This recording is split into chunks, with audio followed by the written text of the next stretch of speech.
Halo, ketemu lagi bersama aku Rahman Jailani dalam tutorial algoritma dan pemrograman 2 yaitu bahasa pemrograman Java. Oke, kali ini kita masuk ke bab 5. Kita akan belajar cara mendapatkan input dari keyboard. Artinya dalam pelajaran ini nanti kita bisa memasukkan baik berupa karakter ataupun angka ke dalam program kita. Setelah sebelumnya kita bisa melakukan penampilan data atau melakukan penjumlahan, pengalihan, dan pengurangan, namun datanya langsung dalam program, tidak diinput dari si pengguna programnya. Nah, kali ini kita akan belajar mendapatkan input dari keyboard. Oke, langsung saja. Pertama, tujuannya adalah kita sudah mempelajari konsep mendasar pada Java dan menulis beberapa program sederhana. Sekarang kita akan mencoba membuat program kita lebih interaktif dengan menggunakan input dari keyboard. Pada bab ini, kita akan mempelajari dua cara memberi input. Yang pertama adalah menggunakan kelas BufferReader dan melalui GUI Graphical User Interface dengan menggunakan kelas GOpenPen. Nah, nanti ada dua tipe masukan data. Yang pertama itu menggunakan BufferReader. Nah, BufferReader ini nantinya digunakan pada program berbasis konsol atau terminal, atau bisa dibilang kalau di Windows itu melalui command prompt atau CMD disingkatannya. Nah, kalau yang kedua yaitu menggunakan JOpenPen, kumpulan kelas yaitu kelas JOpenPen, yaitu tampilannya nanti akan berupa GUI Graphical User Interface atau grafik interface tampilan grafik pengguna. Oke. Pada bab ini, mahasiswa diharapkan mampu membuat program Java yang interaktif yang bisa mendapatkan input dari keyboard. Menggunakan kelas BufferReader untuk mendapatkan input dari keyboard melalui layar konsol. Menggunakan kelas JOpenPen untuk mendapatkan input dari keyboard melalui GUI. Oke, selanjutnya kita masuk ke pelajaran yang pertama adalah menggunakan BufferReader untuk mendapatkan input. Pada bagian ini, hal yang pertama yang kita lakukan dalam menulis program adalah memasukkan atau menginput paket Java I/O. Paket ini merupakan kumpulan kelas-kelas bawaan dari compiler Java. Oke, Java Runtime. Nah, berikut adalah langkah-langkah.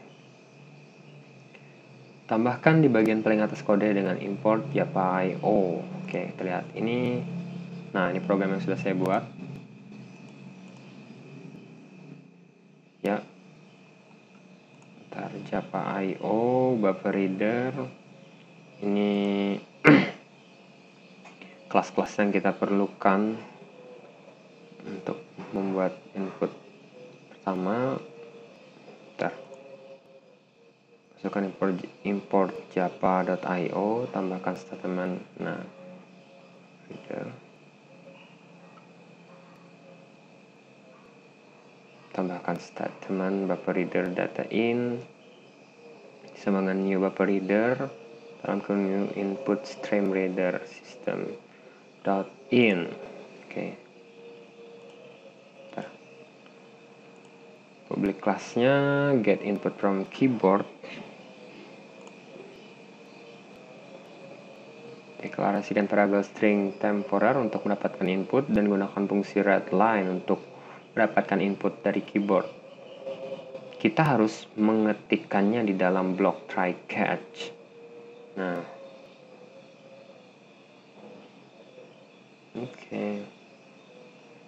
Fungsi get catch ini sebenarnya adalah menyelamatkan program kita. Maksudnya walaupun nanti di program yang kita buat itu terjadi kesalahan, program tetap akan berjalan. Namun yang terjadi adalah tulisannya seperti error in getting input. Oke. Nah, ini adalah source kode lengkapnya. Nah, dalam kelas Java I/O, dalam paket Java I/O terdiri dari beberapa kelas yang bakal kita gunakan dalam membuat program yang bisa mendapatkan input dari si pengguna program. Pertama, kelas buffer reader. Nanti ini dipakai sini buffer reader. Jadi saat kita ingin memasukkan buffer reader di sini juga ada buffer reader, kita harus menuliskannya di sini. Bisa dibilang adalah headernya. Terus ini input stream reader ada di sini. Nah, dan IO exception gunanya untuk menyelamatkan program jika terjadi error atau kesalahan input dari si pengguna. Misalnya ini kan string. Nah, ya, oke. Di sini juga ada string name sama dengan di sini masih kosong. Fungsi dari string ini sendiri yaitu untuk menyimpan masukan yang kita buat. Nah,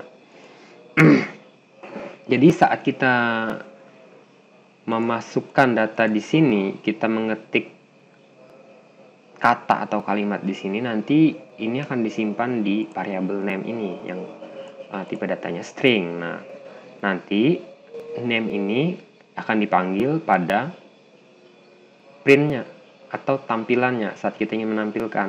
Nah, oke, agar lebih mudah nanti bisa kita langsung run saja. Ini program yang sudah saya masukkan. Ini tidak ada informasi kesalahan. Baik, kita langsung run saja. Nah, pertama arahkan kursor di sini agar kita bisa menginput masukannya. Misalnya saya ketik nama saya Rahman. Oke, tampilan yang keluar adalah hello Rahman. Hello yang di sini ini adalah yang ini. Nah, sedangkan ini name. Nah, maksudnya plus ini kan seperti pelajaran kemarin. Plus ini maksudnya menggabungkan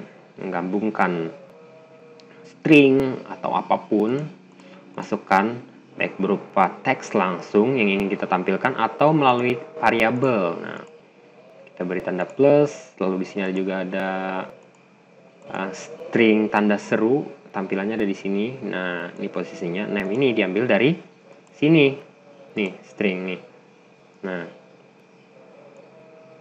masukkan nama Anda, tadi kita ketik, nama disimpan di sini lalu dipanggil di sini. Jika masukan kita di sini error, maka program yang berjalan adalah ini. Oke, kita lanjut lagi di materi yang lainnya. Nah, baik, saya coba bacakan. Berikut ini akan dijelaskan setiap baris dari kode. Oke, statement atau pernyataan import menjelaskan. Nah, ini menjelaskan bahwa kita akan menggunakan kelas buffer reader, input stream reader, dan IO exception yang berada di java.io package java.io. Java Application Programming Interface atau singkatannya API sudah berisi ratusan kelas yang bisa digunakan untuk program Anda. Kelas-kelas tersebut dikumpulkan dalam package. Nah, package memiliki kelas yang mempunyai fungsi yang saling berhubungan. Seperti pada contoh di atas, java.io package mengandung kelas-kelas yang memungkinkan program untuk melakukan input dan output data. Statement di atas juga dapat ditulis import java.io .start. Nah, yang akan mengeluarkan semua kelas yang ada paket. Nah, selanjutnya kita bisa menggunakan kelas tersebut pada program kita. Dua statement selanjutnya. Public class get input from keyboard, public static void main string are. Kita sudah mempelajari pada bab sebelum statement ini menyatakan bahwa kita mendeklarasikan sebuah kelas pertama get input from keyboard dan kita mendeklarasikan main method pada statement buffer reader data in sama dengan new buffer reader, new input stream reader. Kita mendeklarasikan sebuah variabel bernama data in dengan tipe kelas buffer reader. Jangan mengkhawatirkan tentang maksud dari sintaks saat ini. Kita akan menjelaskannya pada akhir pembahasan. Oke, sekarang kita akan mendeklarasikan variabel string dengan identifier name, ini pengenal ya, name. Nah, string name dengan format string name sama dengan ini kita dapat filenya adalah nilai awalnya. Nilai awal di sini kosong maksudnya.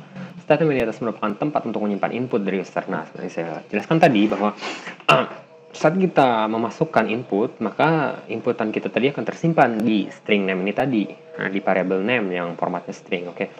Baris selanjutnya adalah memberikan output string pada layer menanyakan nama user. Nah, pertama kita sediakan variabel untuk menyimpan, kedua kita bisa memunculkan ke layar untuk meminta sesuatu. Misalnya apa? Kita misalnya ingin membuat mungkin apa namanya? Kita ingin membuat sebuah program mencari luas sebuah bangun mungkin. Kita akan meminta berapa panjangnya, berapa lebarnya. Nah, ini akan berguna nanti di sini program baris program ini. Sekarang di blok bawah ini merupakan try catch. Nah, pada baris ini menjelaskan bahwa mungkin terjadi error pada statement. Misalnya kita meminta nantinya mungkin ke program yang berikutnya. Kita misalnya meminta sebuah bilangan bulat. Nah, tapi yang kita masukkan string, misalnya angka huruf A, huruf B, maka yang terjadi pasti akan error. Nah, nanti yang bekerja seperti ini. Oke, pada baris ini menjelaskan kemungkinan terjadi error pada statements. Name sama dengan data inline, readline. Nah, akan ditangkap. Kita akan membahas tentang procedural handling pada bab selanjutnya dari pembahasan ini. Tetapi untuk sekarang Anda cukup mencatat bahwa Anda perlu menambahkan kode ini untuk menggunakan readline method dari buffer reader untuk mendapat input dari user. Selanjutnya statement name sama dengan data inline, readline. Metode di atas memungkinkan data readline mendapatkan input dari user dan memberikan sebuah nilai string. Nilai ini akan disimpan ke dalam variable name yang akan digunakan pada statement akhir untuk menyambut user. Nah, ini merupakan tampilan akhir dari program kita, yaitu menampilkan string digabung dengan variable name digabung dengan string lagi, itu i tanda seru. Oke, selanjutnya menggunakan jawaban pen untuk mendapatkan input. Nah, cara lain untuk mendapatkan input dari user adalah dengan menggunakan kelas jawaban pen yang didapat dari java_x.swing_package jinput_pen. Nah, kelasnya adalah JOption_pen, membuat kemudahan dengan memunculkan dialog box standar yang memberikan kepada user sebuah nilai atau menginformasikan sesuatu. Berikan kode berikut ini. Nah, ini adalah kodenya dan ini outputnya. Nah, oke, kita coba di program sini. Get input from. Nah, langsung saja kita run. Tada, ini dia. Wow, sorry. Kembali. Oke, apa ini? Nah, kembali lagi seperti semula.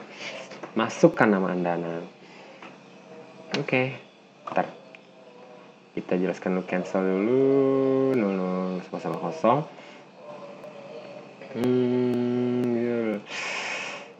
Ini header pertama import Java X-Swing, kita mengimpor kelas dari paket Java X-Swing. Nah, nama kelasnya JOption_pen. Public class. Nah, ini satu aturan baku yaitu public class. Dan tadi diketahui ini harus sama dengan nama file programnya. Oke. Sederhana saja, ini lebih singkat. Kita langsung saja masukkan statement pertama public static void main string. Lalu string nama 1, ini variabelnya. Variabel pertama name dengan tipe data string dengan nilai awal 0. Lalu variabel name 1 tipe data string dengan nilai awal 0. Oke. Nah, ini masukan pertama, ini akan tampil di awal dan kita bisa memasukkan sesuatu di sini, nanti akan disimpan di variabel ini dan nantinya variabelnya akan kita panggil di sini. Oke, bisa terbayangkan. Terus mungkin aku ingin menambahkan spasi di sini. Jadi aku masukkan plus, kurung, masukkan spasi, tapi ini di bari ini. Nah, supaya nanti tidak tergabung. Oke, langsung saja kita jalankan programnya run. Oke, aku akan masukkan nama pertamaku, masukkan nama depan Rahman, nama belakang Jailani, enter. Halo Rahman. Program kita berjalan dengan baik, pemirsa. That is great. Oke, kita akan mulai belajar penjelasannya. Nah, ini. Oke, statement pertama input asking. Oke, ini sudah saya jelaskan. Membuat sebuah jawaban input dialog yang menampilkan dialog dengan sebuah pesan, sebuah text field, dan tombol OK seperti hasil dari dialog tersebut adalah string dan disimpan ke dalam variabel name. Sekarang kita membuat pesan selamat datang yang disimpan. Tapi tadi sedikit saya rubah. Oke. Nah, ini kemarin sudah kita kerjakan. Nah, tadi materi kita di bab ini sebenarnya cuma 2. Satu materi namun 2 cara. Nah, ini kan pertama tadi kita menggunakan buffer reader dan menggunakan option pen. Di sini ada tugas.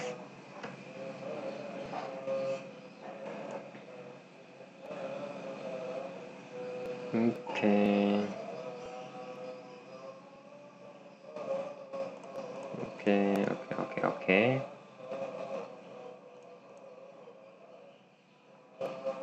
Kita akan coba mengerjakan soal yang pertama. Nih, 3 string.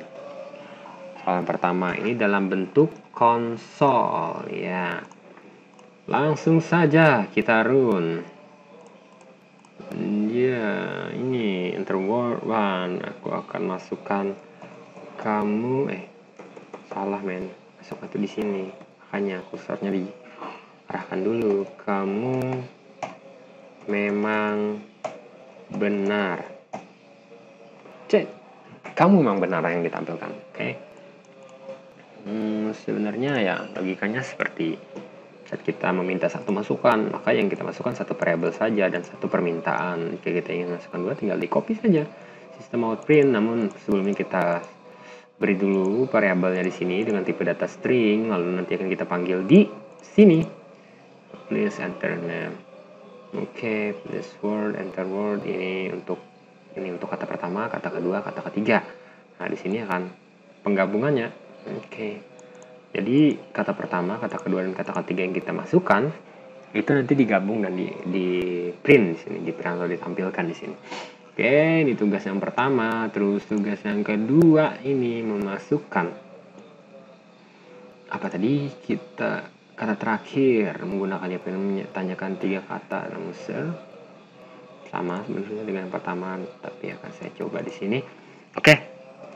Saya akan meminta kepada user. Sebelumnya akan saya buat dulu di sini name. Terus ini name 1. Ini saya menggunakan cara sembarang. Artinya lihat saja. Ini kita masuk ini. Padahal variabelnya belum saya buat lagi. Oke, akan saya buat di sini. Kita buat variabel ketiga. String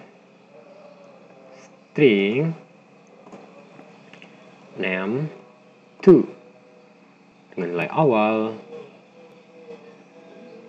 Oke, nilai awalnya ini jeng. Apa ada kesalahan? Ya jelas ini ada ini hapus, makanya jadi benar. Oke. Belakang sini akan saya tambah menjadi masukkan nama tengah. Oke, dan di sini akan saya masukkan input baru. Nah, variabelnya kita ganti dulu. Di sini jadi name 2. Kita masukkan, kita ganti, kita minta di sini nama belakang ya. Oke, kita coba jalankan. Bisa. Masukkan nama Rahmat. Kita coba nama Rahmat Al Fulani. Oke, Rahmat Al Fulani, tapi kayaknya inputnya kurang bagus. Kita coba sedikit tambah pemformatan di sini, yaitu space. Untuk Nah, ini nanti tampilannya akan menjadi space. Di sini juga kita beri space, kita beri tanda plus dulu, lalu kita spasi, masukkan di sini. Oh, tidak perlu ini, tapi saya perlu ini. Jeng. Oke, masih ada pesan kesalahan. Ini apa maksudnya? Oh, di sini ada ini. Ya, great. Kita runkan programnya. Oh, cancel. Kenapa tadi ada pesan apa ini? Oke, program berjalan dengan baik. Rahmat Al Fulani. Nah, bagus, sekarang rapi. Oke. Terakhir kemarin juga kita belajar tentang mencari luas segitiga. Nah, di sini pelajaran penting itu saat kita ingin membuat sebuah program yang menggunakan sistem matematis perhitungan matematika, maka programnya pun berubah. Di sini awalnya string, namun